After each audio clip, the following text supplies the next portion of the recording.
ये किस्सा भगवान बुद्ध के जीवन का है और उनके बहुत ही करीब है। ध्यान से समझना। आप इस कहानी से, आज के इस उपदेश से भावों को, मन के विचारों को और शारीरिक गतिविधियों को बहुत ध्यान से समझने वाले हैं, तो अंत तक एकाग्र होकर पूरा सुनना। बुद्ध के ज्ञान से हम सभी परिचित हैं। उनके त्याग की कथाएं विश्व विख्यात हैं। उनके ज्ञान और त्याग को हमेशा पूजा जाता है कि कैसे उन्होंने एक राजघराने का राजकुमार सिद्धार्थ केवल 32 वर्ष की आयु में सब कुछ छोड़कर अकेले जंगल में निकल गए थे, ज्ञान की तलाश में, सत्य की तलाश में, परमात्मा की तलाश में। लेकिन वास्तविकता में देखा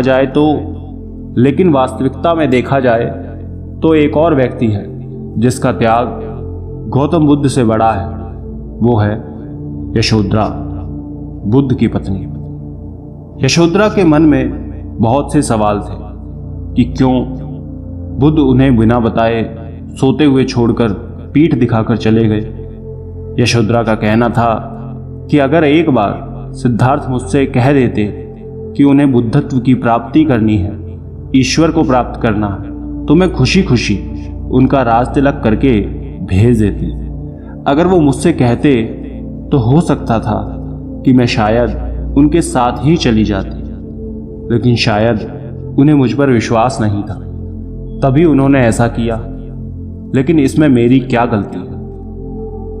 मैं कहाँ अब भटकूं? उन्हें उनका परमेश्वर मिल चुका है, लेकिन मेरा परमेश्वर मुझसे छिन चुका है। ये सब देखकर बहुत सवाल यशोधरा के मन में उठ रहे थे।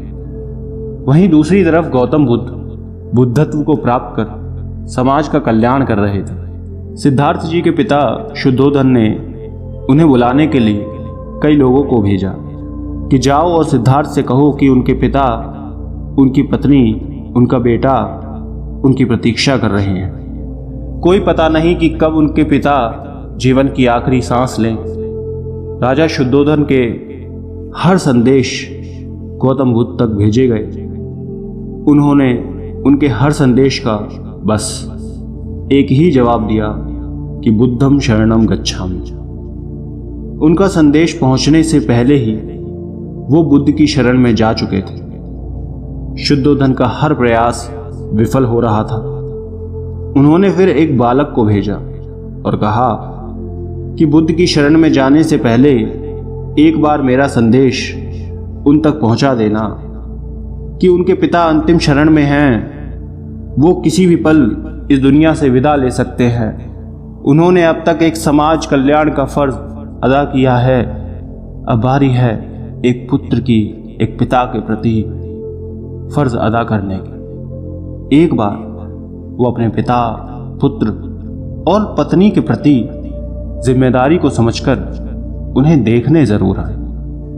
महाराज शुद्धोधन का ये संदेश बुद्ध तक पहुंचा दिया गया। संदेश मिलने के बाद बुद्ध अपने घर की तरफ निकले और वहां पहुंचते ही सबसे भिक्षा मांगने लगे। वो घर घर जाकर भिक्षा मांगने लगे। लोग उनके पास आते और उनकी शरण में चले जाते, उनके शिष्य बन जाते। उनके बाद बुद्ध अपने महल के द्वार पर गए और जाते ही अपने पिता से भिक्षा मांगी। तब उनसे उनके पिता ने कहा कि आपने जो कुछ भी किया वो बिल्कुल गलत था। आपको आपके पुत्र धर्म से नहीं भागना चाहिए था। बहुत देर तक महाराज के समझाने के बाद उन्होंने कहा कि मेरा दुख तो फिर भी ठीक है, लेकिन उस लड़की का क्या जिसे आप ब्याह कर लाए थे, जिसने अपना पूरा जीवन आपको समर्पित किया था, उसका क्या? महात्मा बुद्ध आगे बढ़े और अपनी पत्नी के पास गए। यशोधरा अपने कमरे के बाहर बुद्ध का इंतजार कर रही थी। जैसे ही बुद्ध वहां पहुंचे, उन्होंने एक दूसरे को देखा।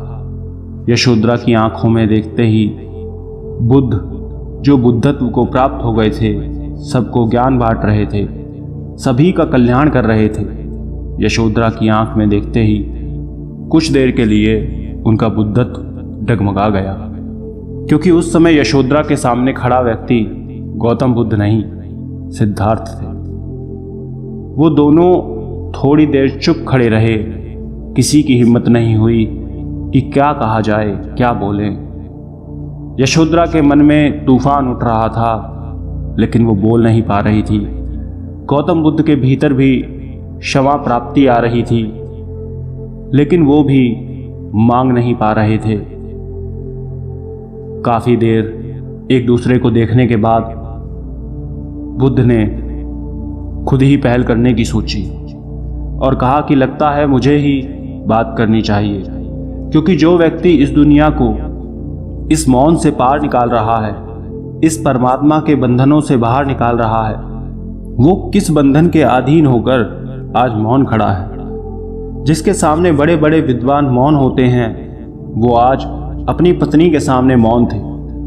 और आगे बढ़ने के बाद जो बुद्ध सबसे पहले कहते हैं, वो यशोधरा के आगे अपनी झोली फैलाकर कहते हैं कि माता भिक्षा दीजिए। ये सुनते ही यशोधरा की आंखों से आंसुओं की धारा गिरने लगती है। वो कहती है कि आप ऐसा क्यों कर रहे हैं, इसमें मेरी क्या गलती थी।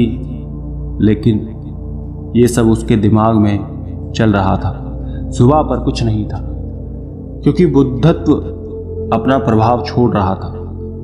बुद्ध का आवामंडल इतना तेज था कि यशोधरा कुछ नहीं कर पा रही थी, लेकिन उसको फर्ज अदा करना था। भिक्षा मांगी बुद्ध ने।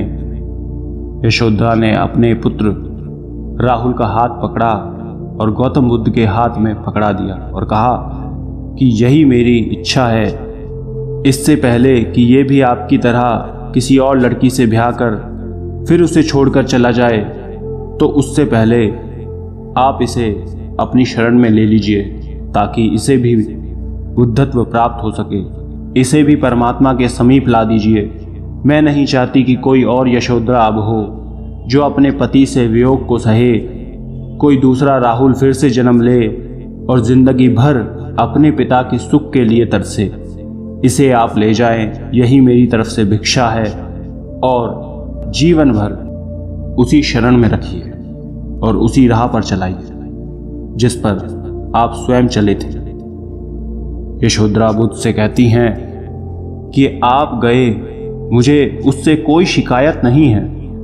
दुख सिर्फ इस बात का है कि आप मुझे बिना बताए इस तरह छोड़कर मेरे पीछे से गए, जो मुझसे बर्दाश्त नहीं हुआ। आपका बुद्धत्व बहुत विशाल है, आपकी कृपा दृष्टि से लोगों का कल्याण होता है, लेकिन मैं ये नहीं मानती, क्योंकि उसने मुझसे मेरा पति छीना है, मेरे पुत्र का पिता छीना है।